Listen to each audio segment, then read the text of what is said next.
अब बच्चा JEE advance को एक ही दिन रह गया है और बच्चों को वैराइटीज़ ऑफ नेगेटिव थॉट्स आते हैं इस टाइम पे। कुछ ऐसे भी पूछते हैं कि अगर हमसे एक भी क्वेश्चन नहीं हुआ फिर। तो जब कभी भी ऐसा कोई भी थॉट आए ना, कुछ बच्चे ऐसे भी होंगे जिनको ऐसे फील हो रहा होगा कि हमारा कट ऑफ अगर क्लियर नहीं हुआ तो, राइट।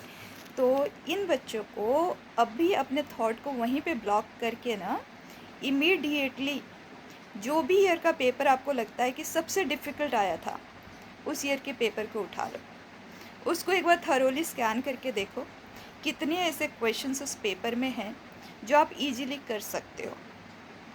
और सिर्फ ये तो 1 ईयर का हुआ जिसको आप सबसे डिफ़िकल्ट समझते हैं, बट अदरवाइज ऑल्सो बच्चे, कोई भी ईयर ऐसा पेपर आया ही नहीं और आ भी नहीं सकता जिसमें एटलीस्ट 25% ऑफ क्वेश्चंस ऐसा नहीं हो जो हर एक बच्चा जिसने अपने सिलेबस के साथ जस्टिस किया है वो ना कर पाए। पॉसिबल ही नहीं है।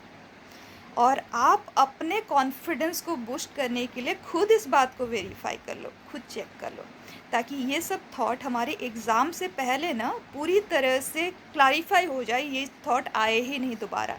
Otherwise during the exam they may trouble you. ठीक है, तो ये चीज़ होने नहीं देना है बेटा।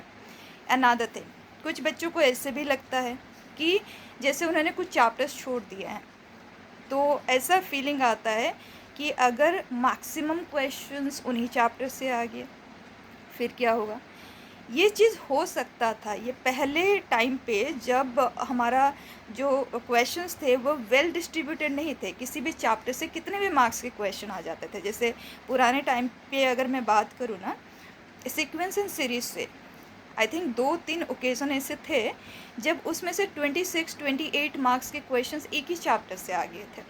तो उस तरह का सिचुएशन पहले होता था, अब के टाइम पे तो नहीं है ना। अभी आप कई सालों से क्वेश्चंस देख ही रहे हो, तो वेल बैलेंस्ड ही आता है, वेल डिस्ट्रीब्यूटेड होता है। तो ये थॉट भी निकाल दें और पेपर्स आप खुद के लिए चेक कर लें। जो मैं चीज़ आपको कह रही हूँ ना, वो चीज़ आप वेरीफाई करके जाए।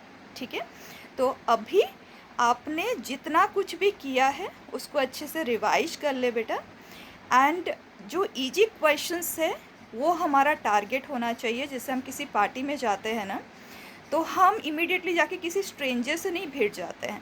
हम इमीडिएटली जाके हमारे किसी जिससे हम बहुत अच्छे से कंफर्टेबली इंटरेक्ट नहीं कर पाते उसके साथ जाके नहीं बैठ जाते हैं। हमारी कोशिश रहती है कि we try to find a friend.